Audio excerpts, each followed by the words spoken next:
Hey there guys, this is Robin Hood, and today I'm bringing you a 2 versus 2 battle that I recently played in Napoleon Total War. This is going to be on the Aosta Valley map. As always, my ally is Mike and Huge, and our opponents are Finnish Bomber and Vasavadas. And this battle here demonstrates how risky it can be to separate your army in this game. And this is the other side of a battle, or the other side of this tactic, the downside of splitting your army, especially with this map. In a recent battle, or not really all that recent, but my last time I posted a battle from Aosta Valley, I was over here where Mike is spawned, and half my army went this way into this field, the other half into the town, split by these mountains, and it ended up working out because I was able to destroy my opponent's larger force over here, come around, and encircle the town. But this time I am going to keep my army together. I'm playing as Austria, so I have 2 Jaeger units, 3 of these Grenzers, and then I have a ton of these Hungarian Fusiliers, 6 to 7 of them I do believe, a 1st Regiment of Emperor's Own, and I did not get to read that last unit, where'd it go? 47th Regiment, Regiment, sorry, can't talk there. And then for my cavalry, I have got a Hungarian Hussar, an Ulan, and a Cuirassier, and another Ulan. And Mike over here is playing as the United Netherlands, so he's got a ton of these infantry. Oh, and I also have a 7-pounder howitzer, and he's got some 6-pounder foot artillery. I think these guys are grenadiers, pretty much. These Dutch flankers, or however that's pronounced. And then he's got 2 units of carabiners for his cavalry. Some Nasu Jaegers over there. But this is where I'm going to show my opponent's setup. So on this side, and there's some hidden units right now, but he's got 2 skirmish units hidden. They may be back in here. They're somewhere. He's got this Polish Guard Lancer, but over on this side, he has got an old guard, 2 of them, a young guard, and a Fusilier of the line. And here comes those Voltigeurs, so they weren't actually hidden, they were just off my screen. And then he has some Dutch Guard Lancers over here, 2 more Voltigeur units, Fusiliers of the line, Swissfoot, Guard Seamen, and a 6th Regiment here. And these guys are an elite skirmishing regiment, so I don't know why he doesn't have them in this battle act as a skirmishing unit. But basically what he's going to do is he is going to march this half of his army over this way, and this half up to right about here, where he is going to stand there. And the thing with this is I don't want to engage troops over here because I don't want to split my army. So you can see I've got nothing deployed over here. So all my forces are going this way. You can see where I am moving up. And right here, this is key. I am putting my cavalry in these trees here. And from his point of view, he can't even really see that movement. From here, you kind of can. If he's managing these troops, though, you can't at all. And my cavalry is going to be hidden in these trees here. You can see where they will be lining up.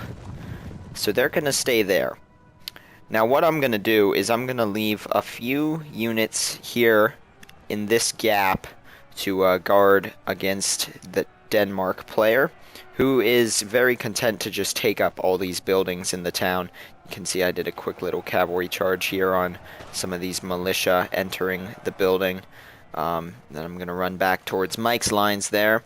But what's going to end up happening is I'm going to have some units set up here, and the rest of my army, as you can see here, move over this way. Now the forces that I'm going to send over this way are nowhere near quality-wise what France has. Here he's got 2 Voltigeurs. Skirmishing is pretty much the only thing we're going to be equal in, because it's going to be my units taking on the old guard, the young guard, and the Fusilier of the line. And I don't even know where that other old guard unit has gotten off to. There were 2 of them, so I don't know where that one disappeared to. But that's the force he has there. And you can see these guys are moving up over here. But I'm going to go ahead and speed this up so you guys can see what happens. And this is going to end up in a kind of interesting situation that's going to end up working out perfectly for me. You can see I'm moving up troops there. My opponent's got some cavalry hidden in the trees there. So I'm going to bring forward one of my cavalry units. This one here. No, that's my general. I'm bringing over this cavalry unit, which was depleted from that charge, although not very, but still. Rather send my damaged unit forward to find these guys, and they're going to be backed up by my skirmishers. And now you can see the rest of my troops moving forward. And we're going to go ahead and hit play. And this guy has a bad position in the sense that he just fired straight into this hillside. Neither of our armies really have line of sight on each other at the moment, and he is on the downhill. So not very good positioning by my opponent, and my cavalry is going to lose this fight, but it uncovered this cavalry, so it is not sitting there on my flank. And these guys I had moving forward, I'm going to turn them around here and try to run away from this cav. And you can see I ordered an attack order on this cavalry, but I'm going to go ahead and just square, and these guys are going to fire. And my opponent is going to quickly change targets here and hit this unit that was not in square. So good move by him, although I don't know if he did that himself or if his cavalry was just chasing these Grenzers. But you can see the forces I've got here.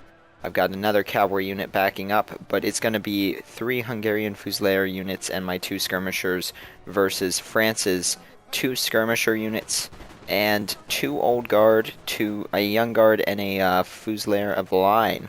So I'm going to be taking on a superior force here, quality-wise and numbers-wise, with a lesser force, but it's all going to be about the positioning and how I use this one cavalry unit here. And you can see I've also got my artillery unit firing in, although that first volley by them was not all that effective. But here my opponent, due to these mountains, is very compact in his formation.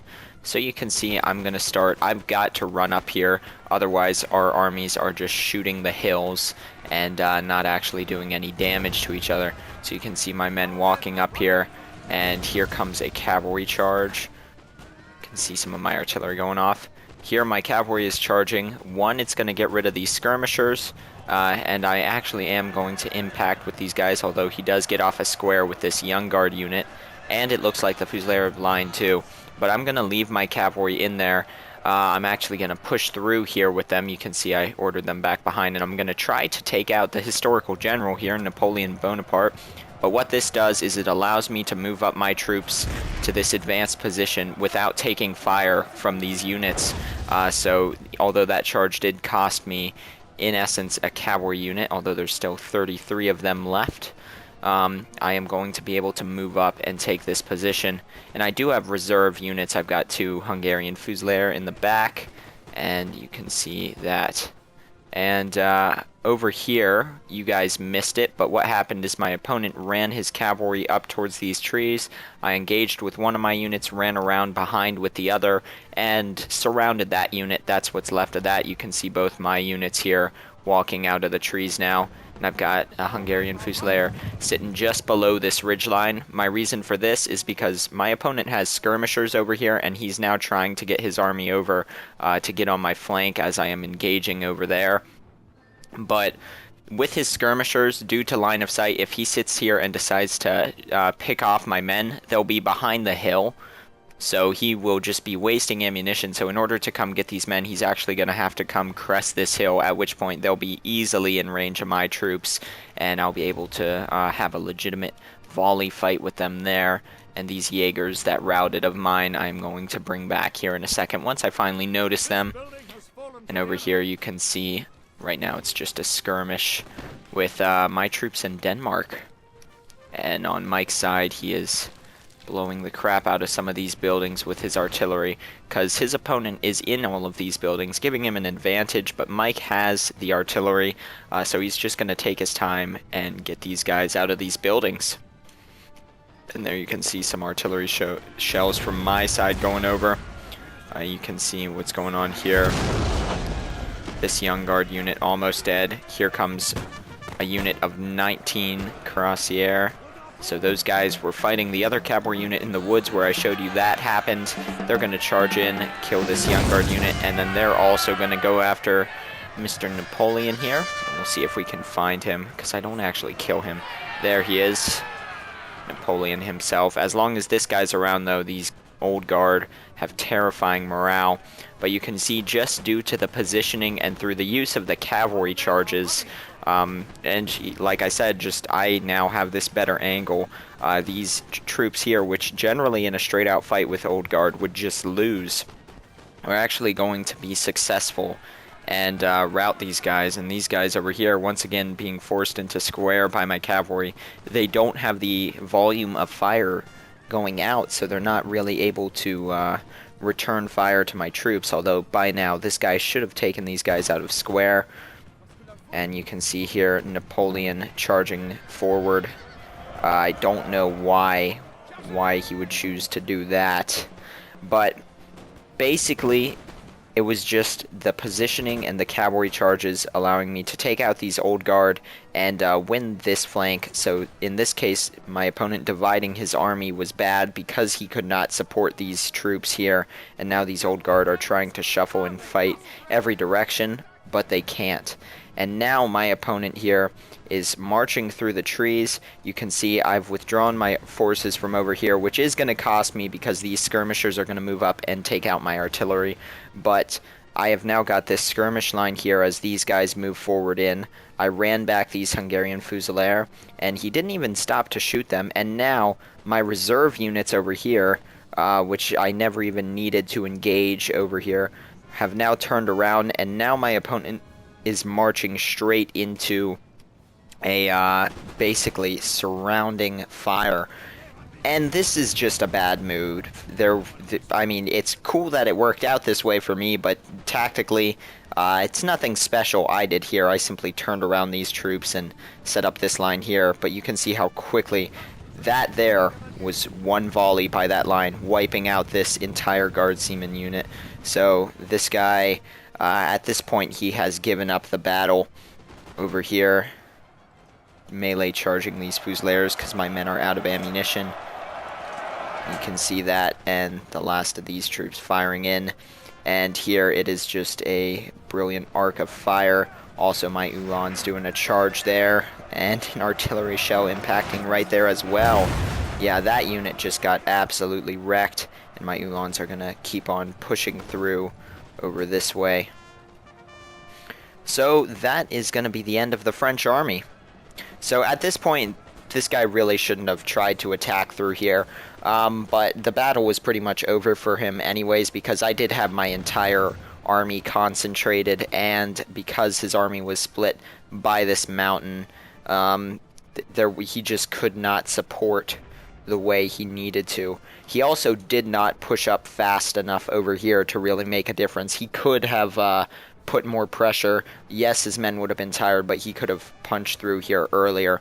But this was a bad place to attempt to march through because it allows me this large ring, as you see, where he has to condense his troops to fit through that gap in the mountain. And that there, I barely lost any troops. That was just an absolute slaughter of the French. And there you can see that field there. So that's what happens when a battle goes absolutely perfectly. My opponent made some mistakes there. But basically, that is just the downside of splitting your army. Now, if you guys go back and watch my last battle on Aosta Valley, we did quite a bit of skirmishing. I never pushed past this point right here, because still it would take some time for troops to run around like this to support my army, but I didn't push up until I was fairly certain that I was going to be able to win this side, because if I did need support, I could withdraw these guys and get support over. So when splitting your army, there are major benefits if it is done in the right situations. Otherwise, though, you're just going to result in something like this. And this is one of the maps that a lot of people split their armies more often on, just because the layout of the map, it seems you know, like the thing to do, which is why I bring it up here. On other maps, a lot of times if you split your army, you can get support to the other units a lot faster than you could on this map, but more often I see people splitting their armies on this map. So that is why I brought this up, and you can see this last unit here fighting. I've got 2 skirmish units and this Hungarian Fusilier. And you can see that guy's gonna go down, so I'm gonna leave those troops there. Over here I did a massive melee charge into this building, and I am also running troops over here. And you can see what I did here is I lined up my troops, fired 1 volley with both these units, and then charged in, and that's gonna end those sharpshooters. And you can see over here Mike taking out this building. And we're just going to start pushing through the town on Denmark here. And sorry about that, I was responding to a message. I have a little tournament thing that I have to do within the clan I joined for Total War. But let's see here. You can see this Denmark cavalry, these lifeguards a horse. They did a charge here and routed one of Mike's. This was the Grenadier type unit. I'm not sure, don't quote me on that, if these guys are Grenadiers. I never really use the Netherlands in this game, but since their count is 90, it does seem like that is what they are. Either that or they're a skirmish unit, because otherwise they would have had the 120 if they were a regular line unit. And let's see, what was their... They may have been a skirmish unit. I'll have to check on that. But you can see I'm charging this building with my 1st Regiment of the Emperor's Own. And Denmark put their cavalry, this dragoon unit, in this building. And they're just not going to be a match in melee for my troops. You can see here I'm moving some more of my troops forward. Moving these guys through the woods. Over here, I do have these 2 units of skirmishers still lined up here because this 1 French unit is still hanging around, and I do believe this unit may come back as well. I'm not sure, but basically it was just for when these guys did show up. These guys are ready to fight them. I didn't really want to chase them down. You can see all these troops in this building now getting out, forming square formation here to block these lifeguards a horse. But at this point, just Mike's army alone is pretty much enough to beat what's rest of Denmark. He really didn't have to engage that much of his army at all. You can see these are all almost full units. And then, of course, though, the Netherlands, having very cheap units, can easily field a massive army. You can see he's taken these buildings. His artillery did an excellent job this battle, just wasting this village. And at this point, I'm going to fast forward it because all it is a massive melee charge. We're going to get these lifeguards of foot out of the house. Although, look at this. One of my units here now entering the building to charge these guys. I even notified Mike that I was charging my men in. But he thought it was funny. So he fired his artillery in, and you saw 2 of my units in there just gone. Their bodies, yeah, that entire regiment of mine just died. So 120 of my casualties were from friendly fire, just 1 artillery shell. So good on you, Mike. It is in a sense kind of funny, and I've still got more than enough troops to finish this out. Forming a small square here, although my men are being very lazy about it as the general charges in. My other men are charging at these sharpshooters, although they are just going to go ahead and rout. And now we're just waiting for this general to rout, and there he goes. So that's that. Good game to our opponents. Be careful when dividing your army. Hopefully you guys enjoyed that battle. I have another one to show you all, and you'll see that in the next few days. It is a battle on Dresden.